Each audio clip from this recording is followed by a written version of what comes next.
कृषिका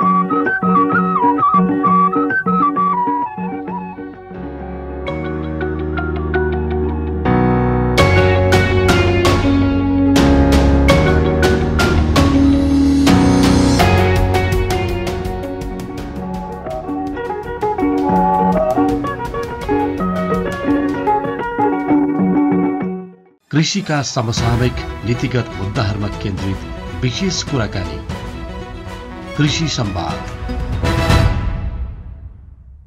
नमस्कार, कृषि संवादमा स्वागत गर्दछु। म नरेश नेउपाने।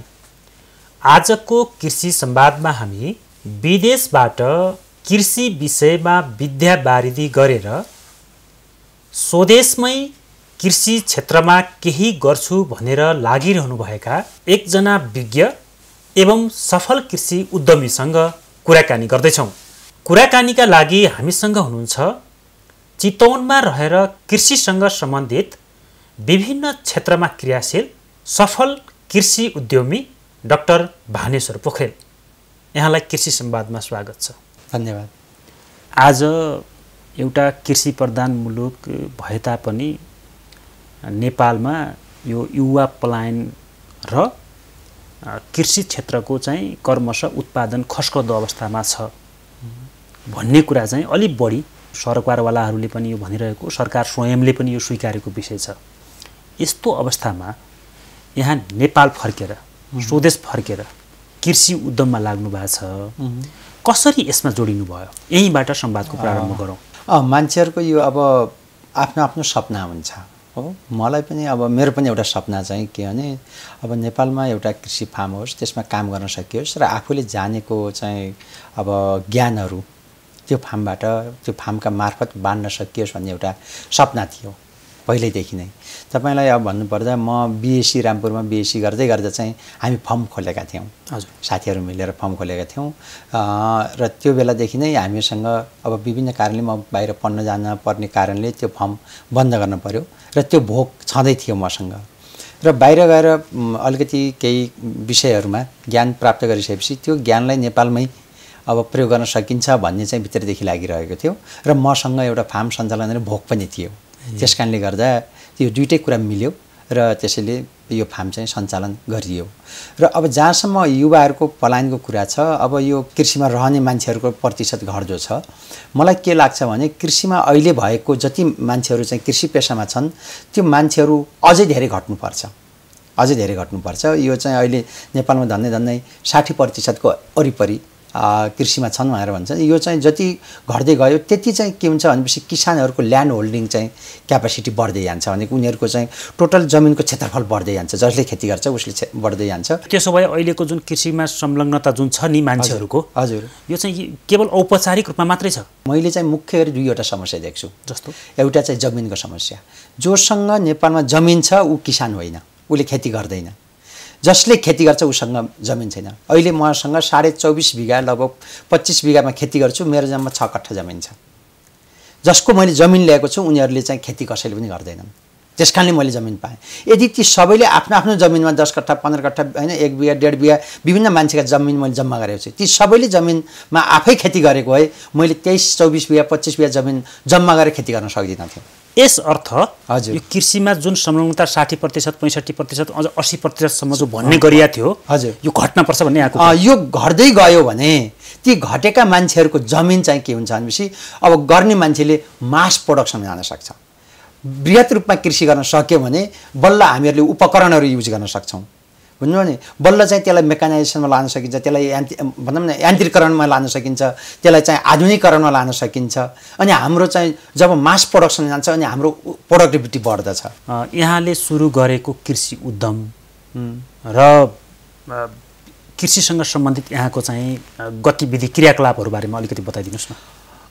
मैले चाहिँ अब जस्तो म डेनमार्कमा लामो समय बसेँ। मेरो चाहिँ अब मास्टर्स पिएचडी त्यहाँ गरेर केही समय जागिर खाएर फर्किसकेपछि मैले चाहिँ अर्ग्यानिक एग्रिकल्चर, मेरो पिएचडी चाहिँ अर्ग्यानिक एग्रिकल्चरमा हो, त्यो पनि खाद्य तत्त्वको व्यवस्थापनमा। र अब त्यो चाहिँ म माडी, मेरो आफ्नै ठाउँ हो चितवनको माडीमा मेरो फार्म छ। त्यहाँ फर्किसकेपछि मैले अब विभिन्न मान्छेको जमिन जम्मा गरेर त्यहाँ अहिले हामीहरूसँग यो चाहिँ पशु र बालीको चाहिँ एकीकृत कृषि फार्म हो। मसँग पशुहरू छन्, ल अब पशुहरूमा चाहिँ गाई भैँसी बाख्रा कुखुरा हाँस माछा मौरीसम्म छ, अनि बालीमा चाहिँ तरकारी बालीहरू छ। मेरो फार्म भनेको मुख्य एउटा उत्पादनको काम गर्छ पशु र बालीको, अर्को चाहिँ अनुसन्धानको काम गर्छ। म चाहिँ आफू अनुसन्धान काम गर्छु विश्वविद्यालय र चाहिँ हामी नेपाल कृषि अनुसन्धान परिषदसँग मिलेर हामी अनुसन्धानको काम गर्छौँ कोल्याबोरेसनमा। र अर्को चाहिँ हामीहरूले शिक्षणको काम गर्छौँ। हामीहरूले चाहिँ के हुन्छ भनेपछि विशेष गरी हाइटेक र अर्ग्यानिक एग्रिकल्चरको तालिमहरू, त्यो पनि कसलाई भनेपछि व्यावसायिक किसानहरूलाई, र अनि त्यसपछि गएर अब कृषि मन्त्रालयमा विभिन्न तहका तिनै तहका कृषिमा काम गर्ने कृषि प्राविधिकहरूलाई चाहिँ तालिम दिने कामहरू त्यहाँ हुन्छ। अनि यो गाई भैँसी बाख्रादेखि कुखुरादेखि हुँदै मौरीसम्म र बाली यहाँले पनि गरिरहनु भएको छ होइन? हजुर। सन्तुष्ट चाहिँ केमा हुनुहुन्छ? अलि बढी सन्तुष्ट केमा हुनुहुन्छ? हाम्रो सबभन्दा धेरै आम्दानी गर्ने बाटो भनेको तरकारी खेती हो, त्यसपछिको दुध उत्पादन हो, अनि त्यसपछिको मासु हो, मासु र माछा त्यसपछि। र अहिले चाहिँ सबभन्दा धेरै हामीलाई आम्दानी दिने बाटो भनेको चाहिँ हाम्रो तरकारी बाली छ, अनि त्यसपछि गएर हामीलाई दुधले उत्पादन के अरे हामीलाई आम्दानी दिन्छ। र अनि सँगसँगै हामीहरूसँग एग्रो टुरिज्म ग्रुपमा फार्म स्टे छ, त्यसले पनि हामीलाई अब यो तालिमहरू सञ्चालन गर्छौँ, यसले पनि हामीहरूलाई चाहिँ थप आम्दानीहरू दिएको छ। यसरी कृषिमा आफू स्थापित हुँदै गर्दा आफ्ना विगतका अनुभव र सङ्घर्षहरूलाई चाहिँ कसरी निहालेर हेर्नुहुन्छ? म आफै चाहिँ किसानको छोरो र म आफै किसान पनि हो। म चाहिँ के अरे स्कुल पढ्दादेखि हलो जोतेको मान्छे हो होइन। हामी आफै खेती गर्ने, आफै हलो जोत्ने, कोदालो गर्ने, त्यस कारणले त्यो खालको हामीहरूसँग अब सानैदेखि कृषिसँगको लगाव थियो। अनि त्यसपछि अब हामीहरूले त्यो खालको सानो एरियामा होइन, सानो क्षेत्रफलमा हामीहरूको अब थोरै जमिनमा खेती गरिन्थ्यो, र अब त्यसरी चाहिँ हामीहरूको सबै खर्च हाम्रो कृषिबाटै हुन्थ्यो। हाम्रो जस्तै परिवारमा कसैको पनि जागिर थिएन, हामीहरूले अब खेती गर्ने, त्यसलाई बेच्ने, थोरै होइन बिक्री गर्ने, खाना अब पुगेर रहेको बिक्री गर्ने, त्यसरी जीवन के अरे हाम्रो परिवारको खर्च धानिन्थ्यो। यसरी चाहिँ हामी आइयो र अब त्यसपछि अध्ययन गरियो, र अध्ययन गरिसकेपछि मलाई चाहिँ पहिलेदेखि के लाग्थ्यो भने म चाहिँ कृषि चाहिँ पढिसकेपछि कृषि व्यवसाय गर्छु भन्ने मलाई पहिल्यैदेखि थियो। र म बाहिर गए पनि मैले चाहिँ के भने म चाहिँ बाहिरको नयाँ टेक्नोलोजी सिक्छु, नयाँ प्रविधि सिक्छु, र नेपालमा आएर चाहिँ मैले त्यो प्रविधि अनुसारको म यहाँ चाहिँ के अरे आफ्नो व्यवसाय कृषि व्यवसाय सञ्चालन गर्छु भन्ने थियो। त्यही अनुसार हामीहरूले काम गर्यो। यहाँले एउटा महत्त्वपूर्ण कुरा गर्नुभयो कि बिएससी पढ्ने बेलादेखि नै यहाँहरूले कृषि फार्म सुरु गर्नुभएको थियो साथीहरू मिलेर। हजुर। पछि अध्ययनको क्रममा यहाँ बाहिर जानु भएपछि यहाँलाई लाग्यो कि विदेशको प्रविधि नेपालमा भित्राएर नेपालको कृषिमा यान्त्रिकीकरण भित्राउन सकिन्छ कि, वा विदेशको प्रविधि भित्राएर केही गर्न सकिन्छ कि भन्ने लाग्यो। अहिले यो नयाँ प्रविधिलाई युज गरेर यहाँहरूले के गर्नुभएको छ? अब जस्तै हामीहरूको यो अब त्यस्तो धेरै चाहिँ होइन। जस्तै तपाईँलाई अहिले भन्दाखेरि नेपालमा हाइटेक भनेर भन्ने जुन प्लास्टिकका घरहरूलाई हाइटेक भन्ने गरिन्छ, अब त्यो पूर्ण रूपमा हाइटेक त होइन, तर केही मात्रामा हाइटेक पनि हो। अब नहुनुभन्दा त्यो केही हो। अब त्यो चाहिँ अहिले चाहिँ अलिकति असफल नभएको जस्तो देखिन्छ, विशेष गरी तराईहरूमा। अब तर हामीहरूले चाहिँ त्यहाँ सफल गरेका छौँ। अब त्यो किन असफल भयो भनेपछि दुई तिनवटा कारण छन्। एउटा चाहिँ त्यो चाहिँ के अरे प्लास्टिक घरभित्रको बोक्रो चाहिँ मान्छेहरूले ल्याए, बाहिरबाट इजरायलतिरबाट ल्याए होइन, इजरायल जानेहरूले ल्याए, तर त्यो भित्रको साइन्स के हो भन्ने कुरा धेरै बुझेनन्, र त्यो चाहिँ स्ट्रक्चर चाहिँ बनाए। त्यहाँभित्रको चाहिँ अब लाइटको, टेम्परेचरको, ह्युमिडिटीको, कार्बन डाइअक्साइडको, यी धेरै कुराहरूको चाहिँ त्यो साइन्स हुन्छ भन्ने कुरा थाहा भएन जसले प्रयोग गर्यो। र अनि थाहा भएकाहरूले पनि अनुसन्धानहरू कम भए, यस कारणले गर्दा त्यो चाहिँ अनि किसानहरूलाई पनि त्यसको खेती गर्ने प्रविधिको बारेमा जानकारी भएन होइन। यी डिजाइनहरू चाहिँ होइन अब अलिकति मिस्टेक भए, यही कारणले गर्दा असफल हो। त्यसैले हामीहरूले चाहिँ यो सबै कुरालाई बुझेर खेती गरेका छौँ। र आज पनि हामी चाहिँ के गर्छौँ भने चितवनमा चाहिँ के अरे नेचुरली भेन्टिलेटेड घरभित्र खेती गरेर नाफा हामीले प्रशस्त गरे, बाहिरभन्दा चाहिँ भित्र राम्रोसँग नाफा गरेका छौँ, तर धेरै असफल भएछन्। त्यसपछि अर्को चाहिँ हामीहरूले थोपा सिँचाइ, तपाईँलाई थोपा सिँचाइ, तरकारीमा थोपा सिँचाइको प्रयोग धेरै किसानहरूले गर्नुभएको छ, तर थोपा सिँचाइ सिँचाइका लागि मात्रै हो भन्ने धेरैको बुझाइ छ। तर म चाहिँ सिँचाइका लागि मात्रै होइन, सिँचाइका लागि त हो तर त्यसका लागि मात्रै होइन, खाद्य तत्त्वको व्यवस्थापनका लागि चाहिँ थोपा सिँचाइ हो।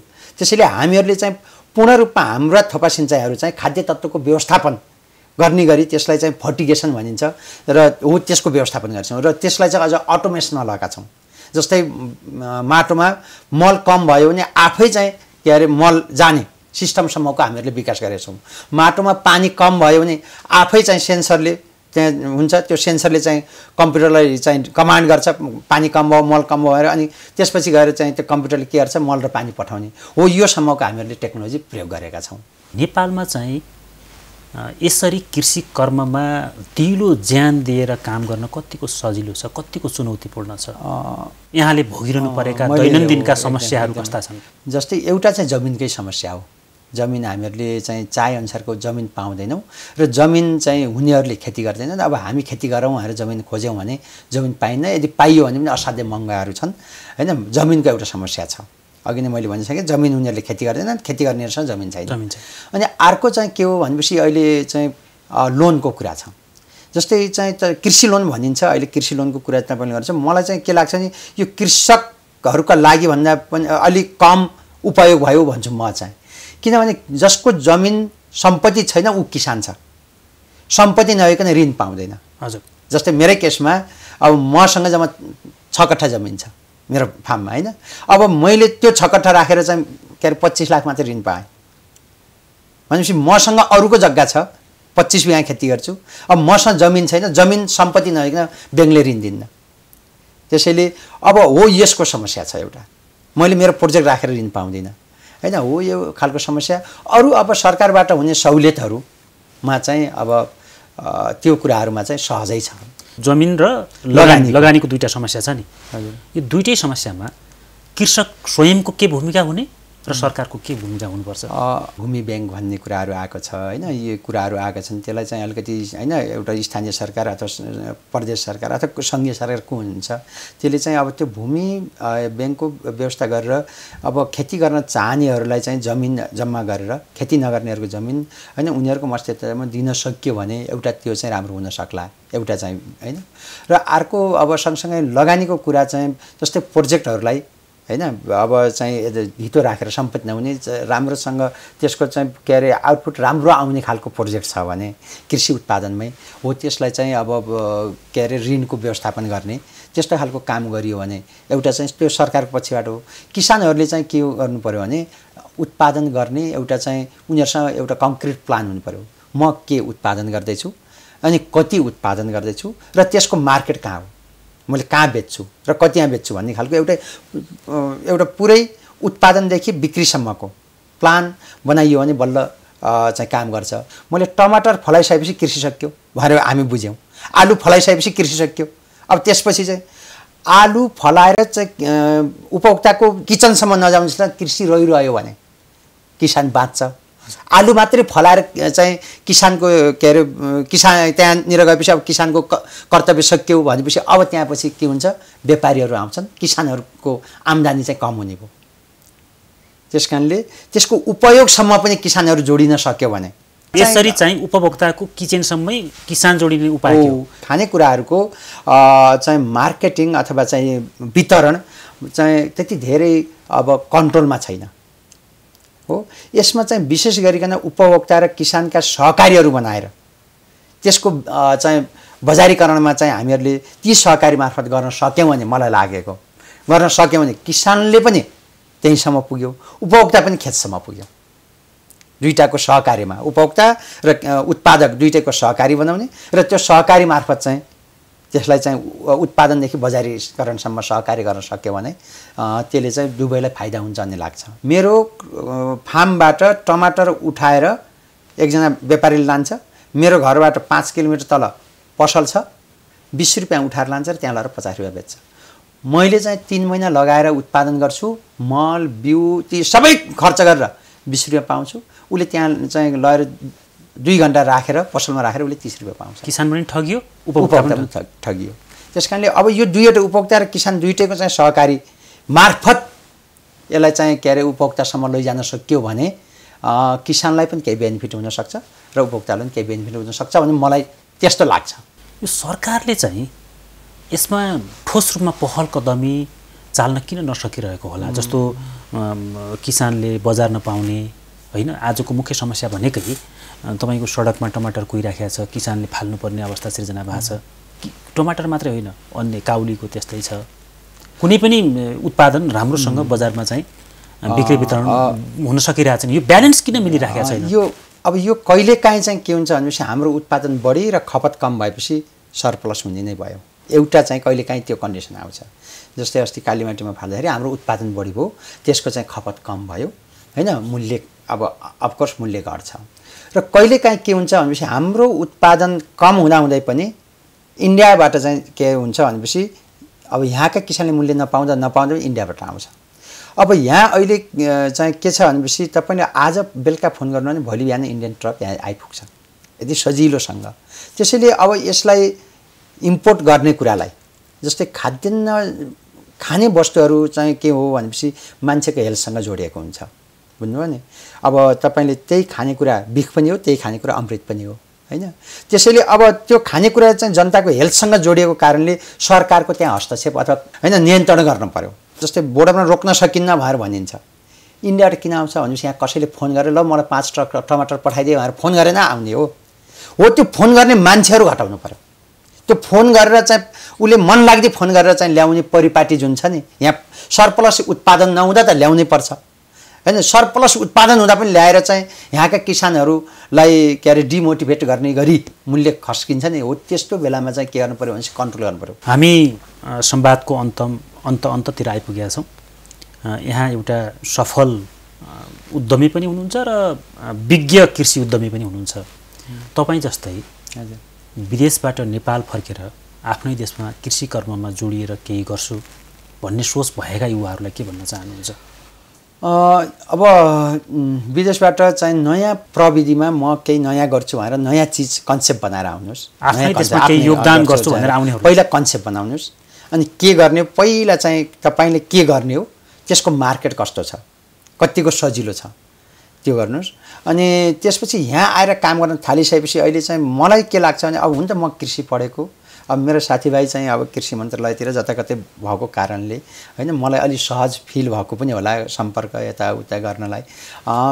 तैपनि यहाँ आइसकेपछि म कृषिमा काम गर्छु भन्ने भने अहिले मलाई जहाँसम्म लाग्छ कृषि मन्त्रालय चाहिँ बाहिरबाट आएर म काम गर्छु अथवा यहीँका पनि युवाहरू म काम गर्छु भनेर कुनै पनि कार्यालयमा जानुभयो भने राम्रैसँग हैन सल्लाह सुझावदेखि लिएर सहयोगहरू कुनै चाहिँ अब के अरे सब्सिडिजका प्रोग्राम छन् भने ल यो छ यसरी एप्लिकेसन गर्नुहोस् यहाँ चाहिँ गर्नुहोस् भन्ने खालका सल्लाह सुझाव पनि पाइन्छ। र त्यस्तै गरी तपाईँहरू चाहिँ कुनै सफल व्यवसाय कहाँ पुग्नुभयो र चाहिँ कसरी उहाँले काम गरिरहनु भएको छ उहाँसँग पनि अनुभव लिनुहोस्।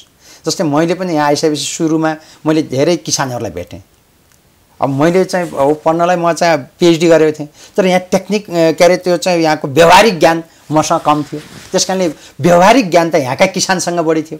त्यसैले मैले चाहिँ धेरै किसानहरूलाई भेटेँ, उहाँहरूको फार्महरू भिजिट गरेँ अनि त्यसपछि उहाँहरूबाट आइडिया लिएँ हैन। हो यसरी चाहिँ व्यवसाय सुरु गर्नु अगाडि आफूले के व्यवसाय गर्ने, त्यो व्यवसायको यहाँको अवस्था के छ र यहाँको किसानको अवस्था के छ त्यो पनि बुझेर अनि त्यसपछि चाहिँ व्यवसाय सुरु गर्नुभयो भने कृषि व्यवसाय भनेको के हो भनेपछि अब कमोडिटी हेरेर हुन्छ, एकदमै छिट्टै रिटर्न दिने व्यवसाय पनि हो। जस्तै अब तपाईँ तरकारी केसमा गर्नुहुन्छ, काँक्रो रोपेको 40 दिनमा तपाईँले टिप्नुहुन्छ, 40 दिनमा रिटर्न दिन्छ हैन। अब फलफुल गर्नुभयो भने तपाईँलाई चाहिँ आफू गर्नु भने 3 वर्ष कुर्नु पर्ला, 4 वर्ष कुर्नु पर्ला हैन। त्यस कारणले छिट्टै अब जस्तै बाख्रा चाहिँ गर्नुभयो भने हैन 1.5 वर्ष कुर्नु पर्ला। त्यसैले अब हो त्यसलाई चाहिँ कन्टिन्युस आम्दानी दिने, सुरुबाटै आम्दानी दिने र पछाडि पनि सजिलै आम्दानी दिने चिजहरू मिलाएर गर्नुभयो भने टिक्न सकिन्छ। र अनि आम्दानीका चाहिँ स्रोतहरू विभिन्न भयो भने टिक्न सजिलो हुन्छ। जस्तै अहिले मलाई चाहिँ त्यो फिल भएको छ, जस्तै कहिलेकाहीँ तरकारी बिग्रिन्छ हैन, मेरो दुधबाट इन्कम भइरहेको हुन्छ, यता चाहिँ मेरो चाहिँ फार्म स्टेबाट इन्कम भइरहेको हुन्छ। अब कहिलेकाहीँ चाहिँ मेरो के हुन्छ भनेपछि के अरे कुखुराहरू हैन बाख्राहरू अलिक कमजोर भयो बेला यताबाट चाहिँ के अरे तरकारीबाट आएको हुन्छ, कहिले अन्नबाट आएको हुन्छ। यसरी 5-7वटा आम्दानीका स्रोतहरू बनाइयो भने त्यसले चाहिँ के हुने रहेछ भनेपछि हामीलाई चाहिँ सस्टेन हुनलाई चाहिँ सजिलो हुँदो रहेछ।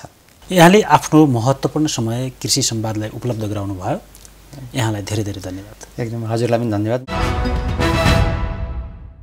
आजको कृषि संवादमा हामीसँग हुनुहुन्थ्यो विदेशबाट फर्केर नेपालमै केही गर्न सकिन्छ र त्यो पनि कृषिमै भनेर लागिरहनुभएका एकजना सफल युवा कृषि उद्यमी डाक्टर भानेश्वर पोखरेल।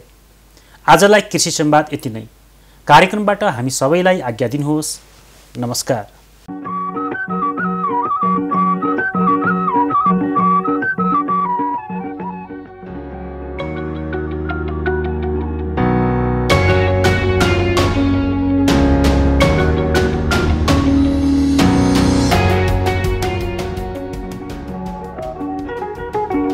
है।